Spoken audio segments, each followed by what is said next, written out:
बोल मेरे सतगुरु महाराज की जय। आज जो मैं भजन आपको सुनाने जा रही हूँ वो गुरु महिमा का भजन है। अच्छा लगे तो लाइक शेयर ज़रूर करना। फेसबुक पे मुझे फॉलो करना और यूट्यूब पे मेरा चैनल है अरुणा रांगड़ा के नाम से, वहाँ पे मुझे सब्सक्राइब करना और बेल आइकन बजाना ताकि आने वाली वीडियो आपको मिल सके। तो भजन के बोल हैं, लिखण वालिया तू हो के दयाल लिख दे, मेरे दिल विच गुरां दा प्यार लिख दे। तो ये भजन के बोल हैं, लिखण वालिया तू हो के दयाल लिख दे, मेरे दिल विच गुरां दा प्यार लिख दे। लिखण वालिया तू हो के दयाल लिख दे, मेरे दिल विच गुरां दा प्यार लिख दे।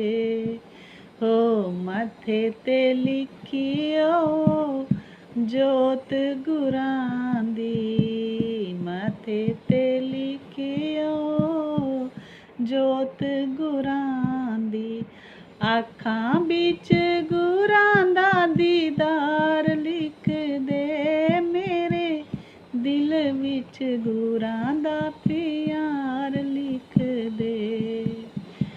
होठां ते लिख दे नाम गुरां दा, होठां ते लिख दे नाम गुरां दा, कन्नां च शब्द झंकार लिख दे, मेरे दिल विच गुरां दा प्यार लिख दे। लिखण वालिया तू हो के दयाल लिख दे, मेरे दिल विच गुरां दा प्यार लिख दे। हाथां ते लिख दे सेवा गुरां दी, हाथां ते लिख दे सेवा गुरां दी, तन मन धन उस पे बार लिख दे, मेरे दिल विच गुरां दा प्यार लिख दे। लिखण वालिया तू हो के दयाल लिख दे, मेरे दिल विच गुरां दा प्यार लिख दे।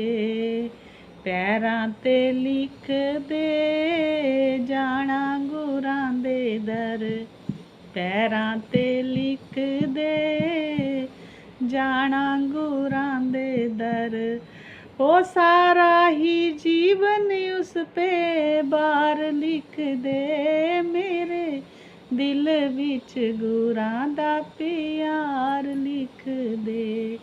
लिखण वालिया तू हो के दयाल लिख दे, मेरे दिल विच गुरां दा प्यार लिख दे। देखिए, आप कहेंगे कि मैं हमेशा गुरु महिमा ही बोलती हूँ, कहती रहती हूँ। तो हमारा जो घर है, हमारा जो आश्रम है खैरी आश्रम, हमारा जो हमारे दादाजी थे वो एक संत थे, बहुत महान संत थे। हमारे खैरी आश्रम में 100 साल से ऊपर से हो गया गुरु महिमा ही चली हुई है परंपरा। तो दादाजी के बाद हमारी बोबो जी जो हमारी बुआ थे वही उस आश्रम को संभालते थे।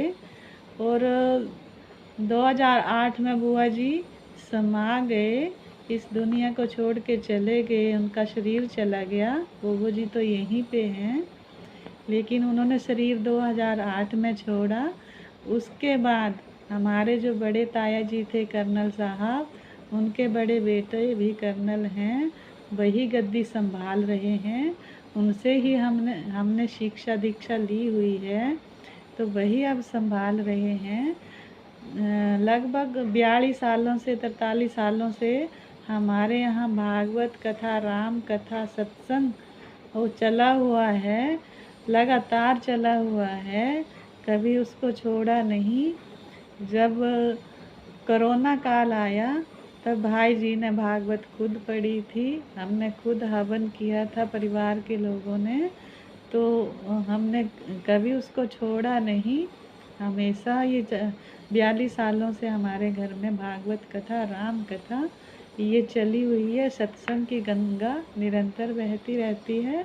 अभी भी अक्टूबर 16 को गुरु जी का जो है वो पुण्य दिवस है, तो 16 अक्टूबर को है, तो उसी में रामायण रखी जाती है और दूसरे दिन भोग और भंडारा होता है, रात को संकीर्तन होता है। तो ये गंगा जो है ये कई सालों से निरंतर बहती चली आ रही है। जो गुरु परंपरा है हमारे घर में, हमारे आश्रम में, वो संत निवास खैरी धाम हमारा जो आश्रम है, खैरी जंगल बैरी हिमाचल प्रदेश में है। आप जुड़ सकते हैं, देख सकते हैं कि वहाँ पर आ कर के अप्रैल के पहले हफ्ते में डेट फिक्स होती है, तो भागवत कथा या कभी रामायण कथा करवाते हैं हम। तो उसी की वजह से हम भी 30 साल हो गए हमारी शादी को, तो हम भी वहाँ पे जुड़े हुए हैं। जो सीखा है हमने 30 सालों में, तो ये गुरु की महिमा ही सीखी हुई है। वही मैं कहती रहती हूँ कि ये जो गुरु है, आध्यात्मिक गुरु हमें बनाना क्यों चाहिए। तो हमारे जो बोबो जी थे वो कहते थे हमेशा कि जीवन में आध्यात्मिक गुरु क्यों ज़रूरी है।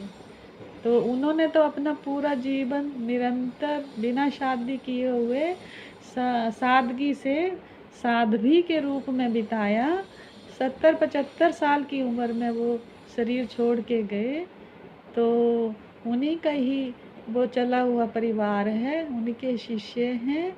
बड़ी दूर दूर से शिष्य आते हैं, पंजाब से, दिल्ली से। तो ये अप्रैल में भंडारा होता है, कथा भागवत कथा होती है, तो उसी में हम साधु संतों से ये सुनते रहते हैं। निरंतर कथाएं चली रहती हैं, तो उन्हीं कथाओं के माध्यम से हमने सुना हुआ है, जो मैं यहाँ कभी कभी बोलती हूँ कि आध्यात्मिक गुरु क्यों बनाना चाहिए।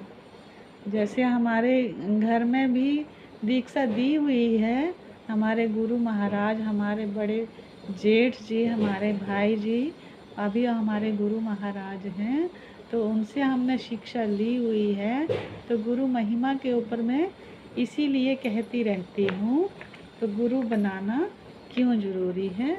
जो वो मंत्र देते हैं, जो वो बोलते हैं, उसका स्मरण हम सुबह शाम थोड़ी थोड़ी देर करते रहते हैं, ताकि हमारा जो आने वाला समय है वो अच्छा बीते, अच्छे बच्चों में संस्कार हों, यही हम कामना करते हैं। राधे राधे जी।